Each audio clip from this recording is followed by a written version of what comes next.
Seoul National University postpones the announcement of initial results of its probe into the stem cell controversy to after Friday. Up to 20 centimeters of snow blankets the nation as another cold spell is forecast to follow the precipitation. Korea is the world's largest shipbuilder for the third consecutive year. Hello and welcome to KBS World News Today. It's December 21st. Snow, and lots of it, tops our newscast today, with a heavy snowfall warning in effect nationwide. A heavy snowfall warning was issued for all regions of the peninsula earlier this morning. Some regions are forecast to see as much as 25 centimeters of snow. That's bad news for the Honam region and West Coast areas, where 10 straight days of snow have already spawned heavy damage. Seoul National University's investigative panel is in its fourth day of probing Professor Hwang Woo-suk's research. It will announce its interim investigation results after Friday. The SNU investigative panel will summon Mitsi Women's Hospital CEO Ro Sung-il and Professor Moon Shin-young Thursday for further questioning. The panel will grill Ro on his claim that Professor Hwang's stem cells were switched with those of his hospital and that he provided over 1,000 human eggs for Hwang's research. Meanwhile, the panel will ask Professor Moon how errors in Hwang's paper published this year were apparently overlooked and if the 2004 thesis had mistakes as well. On Tuesday, the panel questioned Hanyang University professor Yoon Hyun-soo, a key member of Hwang's research team who recently returned from the United States. Yoon had extracted and cultured stem cells from the embryos cloned by Hwang's research team. During Yoon's 4 hours of questioning, the panel reportedly focused on whether the stem cells in question really existed. The panel has also obtained stem cell teratoma used for Hwang's thesis published this year and is planning to have the teratoma samples and stem cell DNA analyzed by an independent institute in the coming days. The investigation panel has postponed the announcement of its interim probe results from Thursday to after Friday. DNA analysis of the teratoma tissue acquired from Professor Hwang's team by the SNU investigative panel will determine if Dr. Hwang indeed created patient-specific stem cells. Teratoma tissue allows for a more accurate extraction of DNA fingerprinting than cultivated stem cells do. A teratoma test is conducted in the final stage of research after embryonic stem cells have been successfully cultivated. The test involves injecting embryonic stem cells into a skid mouse, or a mouse without an immune system, and observing whether the animal develops teratoma tissue or a benign tumor. Well-cultivated stem cells spread throughout the body and form teratoma lumps in bones and muscles 2 or 3 months after injection. The SNU investigative panel acquired teratoma samples on Tuesday from Hwang's team for DNA analysis. Dr. Hwang said Friday that his team was thawing 5 embryonic stem cells for DNA testing. 초기 단계에 동결 보존한 5개의 줄기세포주는 재검증을 위한 해동 및 배양 과정에 있으며 The panel should be able to easily determine the authenticity of Hwang's cloned stem cells by comparing the DNA extracted from teratoma samples with the DNA of donors who provided their somatic cells for the professor's research. The legitimacy of Hwang's basic stem cell cloning technology hangs on the teratoma test results. If DNA differences are found between the 5 stem cells being thawed by Hwang's team, those held by Ms. Mehdi Women's Hospital, and stem cells of the donors, the implications for the stem cell pioneers' research would be disastrous. South Korea is number 1 in the world this year in the volume of shipbuilding orders. The British shipbuilding analysis firm Clarkson says this year's shipbuilding orders for Korea stand at 13.9 million CGT, more than twice that of Japan's 5.9 million. Korea's figure accounts for 42% of the world's shipbuilding volume of some 36 million CGT. Japan, which built mainly bulk carriers, was easily outpaced by Korean shipbuilders, who focus on high added value vessels like LNG or container ships. Next up are some brief news items.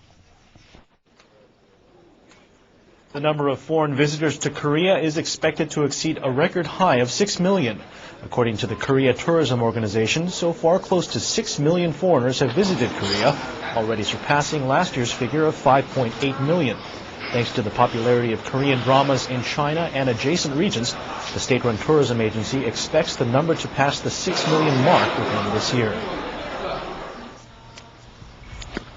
Despite the government's efforts in July to relax restrictions on overseas real estate purchases, the illegal acquisition of real estate continues to rise. The Financial Supervisory Service has launched a review of the matter. The agency says it has obtained foreign exchange transaction records of individuals who have sent or received more than $500 to or from overseas between January 2004 and the present. It's currently analyzing the data. Japan's Tokyo Shimbun newspaper reports that China will allow 16 North Korean asylum seekers to depart for South Korea or a third country. The North Koreans were staying at Tokyo's embassy in Beijing after sheltering at a local school earlier this year. The newspaper also said that 8 had already left for South Korea via Manila on Tuesday. The remaining 8 will leave on Wednesday. The trial of 11 South Korean demonstrators who were arrested by Hong Kong police looks likely to be prolonged. Trial proceedings for the South Korean protesters may be prolonged as Hong Kong prosecutors and police say they are considering additional charges against the 11 activists. The Korean consulate in Hong Kong says the protesters may now be charged with violence against police and material damage in addition to illegal assembly. The protesters are being detained by a court that handles misdemeanor cases, but the additional charges could bring prison sentences of up to 3 years for guilty parties. Violent anti-WTO rallies by Korean activists have compelled Hong Kong locals to consider this previously unseen side of Korea in counterpoint to its vibrant pop culture. Let's take a look at the lessons learned from the recent overseas protests. Thanks to the popularity of its TV dramas and films in Hong Kong, South Korea has captured the curiosity and admiration of many residents in the Chinese city. The protest of Korean farmers against last week's WTO talks, however, was a new revelation. People in Hong Kong were moved to tears as they watched protesters throw themselves into the sea and conduct the Buddhist practice of taking 3 steps, then prostrating on the ground in a group. So many people, you see the sun. It's very fun, very interesting. An editorial in Hong Kong's Mingpao newspaper tapped into the local mood. The Thursday editorial had high praise for the peaceful rallies of the Koreans and suggested that Hong Kong citizens were becoming deeply concerned about globalization and free trade. But on the following day, the friendly mood soured as protesters wielded wooden sticks to break through police lines. Then a day after the violent demonstrations, Hong Kong residents lent their support to police who had detained violent protesters. 打交呢就唔係幾好，如果接受咗話大家身體碰撞呢都冇問題。 The incident has spurred some Koreans to take a serious look at how protests should be staged to win legitimacy and support. Korean farmers and civic groups should also reflect on Hong Kong's sentiment toward last week's demonstrations. Here are some more news briefs.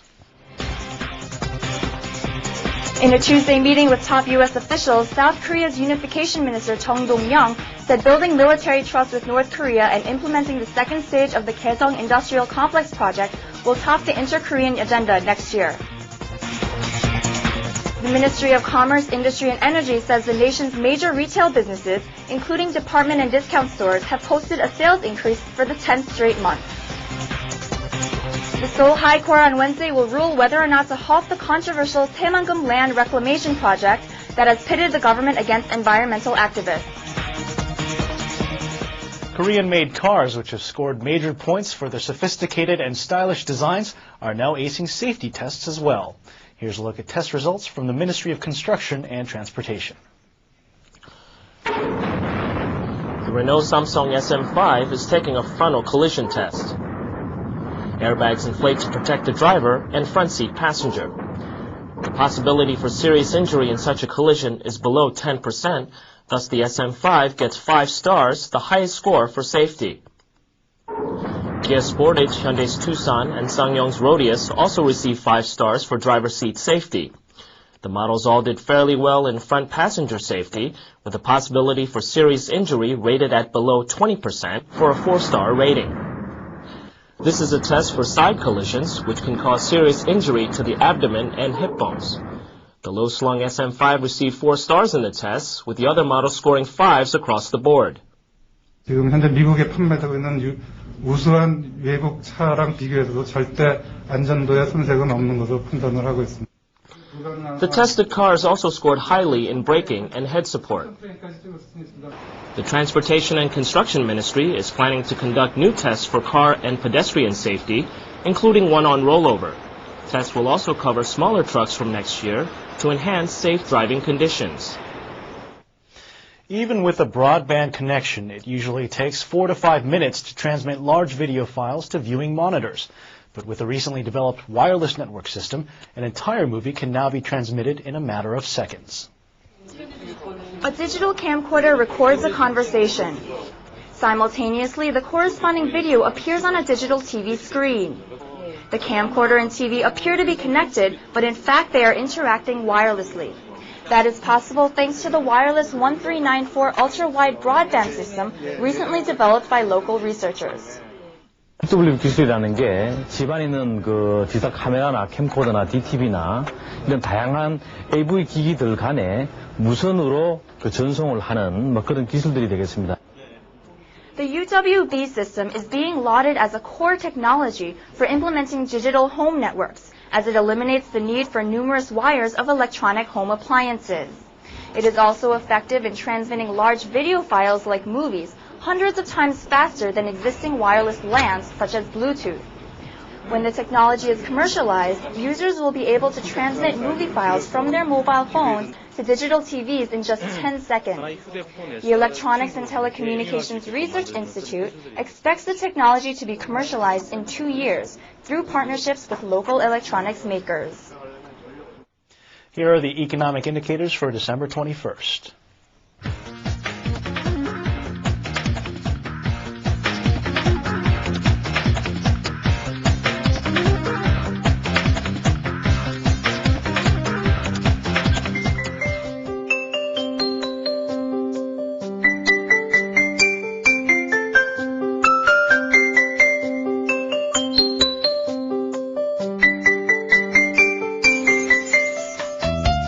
And that's all for KBS World News Today. Thanks for watching.